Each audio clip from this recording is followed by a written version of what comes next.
आज राजस्थान प्रदेश कांग्रेस कमेटी के रिसर्च विभाग ने केंद्र सरकार की जन विरोधी व महंगाई बढ़ाने वाली नीतियों के खिलाफ मालवीय नगर सेक्टर 1 के इंडियन ऑयल पेट्रोल पंप के सामने रिसर्च विभाग के स्टेट कोऑर्डिनेटर व प्रभारी सचिव प्रोफेसर डॉक्टर वेद प्रकाश शर्मा व अध्यक्ष डॉक्टर ललित मेहरा के नेतृत्व में थालियां बजाकर विरोध प्रदर्शन किया और हस्ताक्षर अभियान चलाकर जन समर्थन जुटाया।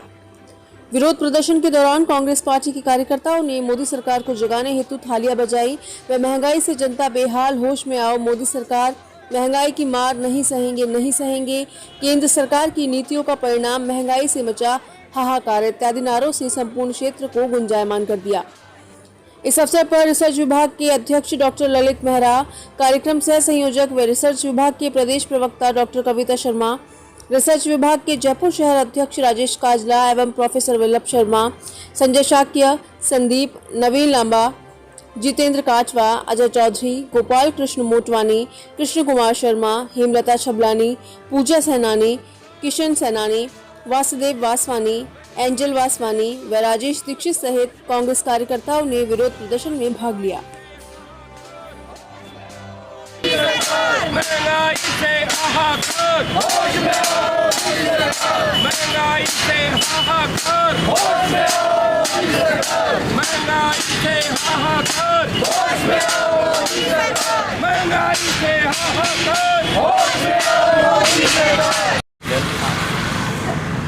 सर, जिस प्रकार से आप विरोध प्रदर्शन कर रहे हैं, लेकिन राज्य सरकार के पे भी ये लगता रहा है कि राज्य सरकार भी वेट कम करके कुछ बोझ कम कर सकती है जनता का, क्या कुछ कहना है आपका? देखिए, राज्य सरकारों के पास में इतना बजट नहीं होता है, फिर भी राज्य सरकार संवेदनशील है।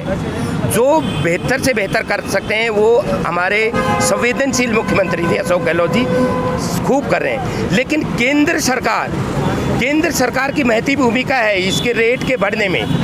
केंद्र सरकार को जनता को राहत देने के लिए, जब एक बात बताइए, जब क्रूड ऑयल के जो रेट हैं वो कम हुए हैं तो उस तुलना में रेट को कम क्यों नहीं करते हैं? पहले कांग्रेस की जो सरकार थी केंद्र में तो क्रूड उस अनुपात में कर दे। केंद्र सरकार, हम तो ये कहते हैं कि वो अनुपात देख लें जब कांग्रेस की सरकार थी यूपीए की, और जब क्रूड ऑयल का जो रेट था वो देख लें और बिकने का देख लें। वो अनुपात यदि भारतीय जनता पार्टी की सरकार, मोदी जी की सरकार आज लागू कर देती है तो सब सही हो जाएगा। राज्य का नाम लेके तो ये भारतीय जनता पार्टी और आरएसएस का ये फंडा है, नाचने जाने आंगन टेढ़ा, यानी इस मुद्दे को घुमा दो। सीधा सा दो का पहाड़ा है। क्रूड ऑयल जिस रेट से हमारे पास आता है और जो बेचने का कांग्रेस की केंद्र सरकार का था उस रेशो को बीजेपी करे, राज्य की बात कहाँ आ गई इसमें? और रही बात ये, आज कांग्रेस पार्टी ने अखिल भारतीय कांग्रेस कमेटी और प्रदेश कांग्रेस कमेटी के निर्देश पर ये जो आंदोलन शुरू किया है, ये भारतीय जनता पार्टी सरकार को चेतावनी है, ये मोदी जी को चेतावनी है। अभी थालियां बज रही हैं, वरना लोग रोड पर आएंगे। और यदि ये पेट्रोल के, डीजल के और खाने पीने की वस्तुओं के इसी तरह से यदि ये भाव बढ़ते रहे तो आप देखना इस मोदी जी की सरकार में क्रांति आएगी, लोग रोडों पर आ जाएंगे और सरकार की बैंड से बैंड बजा देंगे। इसलिए यदि मोदी जी संवेदनशील हैं और यदि वो भविष्य की इस क्रांति की चिंगारी से थोड़ा भी वो भिज्ञ हैं तो उन्हें शीघ्र प्रभाव से ऐसी नीतियाँ बनानी चाहिए कि ये महंगाई का ग्राफ डाउन जाए। जो कांग्रेस के शासनकाल में था उतना हो जाएगा, उतने में तो जनता निहाल हो जाएगी। जनता की जेब काटने के लिए सरकार नहीं बनाई जाती। जब कोरोना काल में भी विफल, चिकित्सा सेवाओं में आप विफल और पेट्रोल का भाव बढ़ाए जा रहे हैं, तो ये तो जनता, मतलब एक तो मरे हुए को मारने जैसा काम है। ये भारत की जनता मोदी जी को, विशेषकर भारत के जो गरीब और मध्यम वर्ग लोग हैं उनके हाथ चूल्हे बंद हो गए हैं। वो किस तरह से अपना जीवन यापन कर रहे हैं, शायद मोदी जी को इस बात का पता भी नहीं है कि कितना दूभर हो गया उनका जीवन। इसलिए शीघ्र प्रभाव से हम मोदी जी को चेतावनी देना चाहते हैं इस धरने के माध्यम से कांग्रेस पार्टी उन्हें चेताना चाहती है कि शीघ्र पेट्रोल, डीजल और अन्य उत्पादों के गैस के भाव कम करके और इसको नियंत्रण करें, वरना वो दिन दूर नहीं है कि ये देश के गरीब लोग, मध्यम वर्गीय लोग, जब वो अपना जीवन यापन नहीं करने पाएंगे, जब भूखे मरने लगे तो रोड पर नहीं जाएंगे, तो क्रांति नहीं होगी तो और क्या होगा। सर, जिस प्रकार से देखा जा रहा है लगातार पेट्रोल डीजल के दाम बढ़ते जा रहे हैं, उसके लिए आप विरोध प्रदर्शन कर रहे हैं, क्या लगता है कितना कारगर होगा ये विरोध प्रदर्शन आपका? मेरे ख्याल से जितना मेरे को जानकारी है, किसी भी देश में इतना महंगा पेट्रोल और डीजल नहीं बिक रहा है। हम जो नेपाल को देते हैं उनको देखिए, हमारे आधे की कीमत में वो पेट्रोल डीजल वहाँ पे बिक रहा है, जहाँ यहाँ से दिया जाता है। और इसमें महंगाई इतना क्यों हुआ कि बेशुमार इस पे टैक्स ला दिया गया सेंट्रल एक्साइज का, और जो इंपोर्ट करते हैं उस पर कस्टम का इतना टैक्स का बोझ डाल दिया है कि कीमत सबसे बढ़ेगी। और कहते ये हैं कि हमारा सरकार का, केंद्र सरकार का डीजल और पेट्रोल की कीमतों में बढ़ने में कोई कंट्रोल नहीं है, तो टैक्स तो आप ही लगाते हैं। मैं सेंट्रल एक्साइज कस्टम में अधिकारी रह चुका हूँ, टैक्स तो आप ही बढ़ा दिए, आपके खजाने में पैसा जा रहा है, वो खजाने में जो पैसा गया इतनी बड़ी धनराशि की, उसका क्या उपयोग हुआ?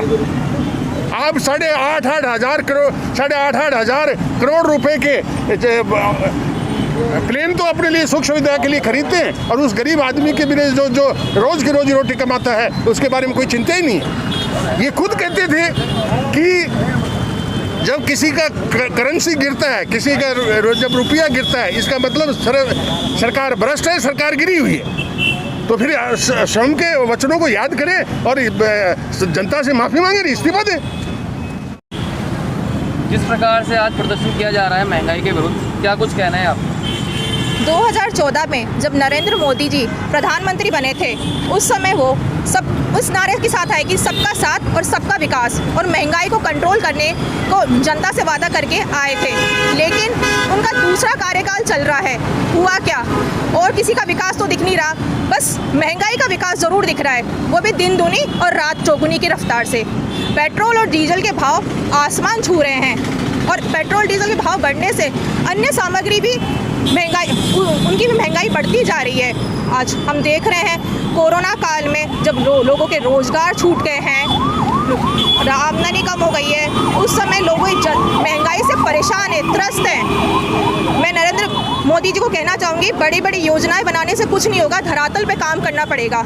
उज्ज्वला योजना बनाई, उसका क्या हुआ?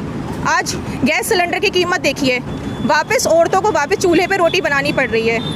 इसलिए इस समय हम केंद्र सरकार को जगाने के लिए, कांग्रेस पार्टी देश में, प्रदेश में उन्हें जगाने के लिए ये विरोध प्रदर्शन कर रहे हैं।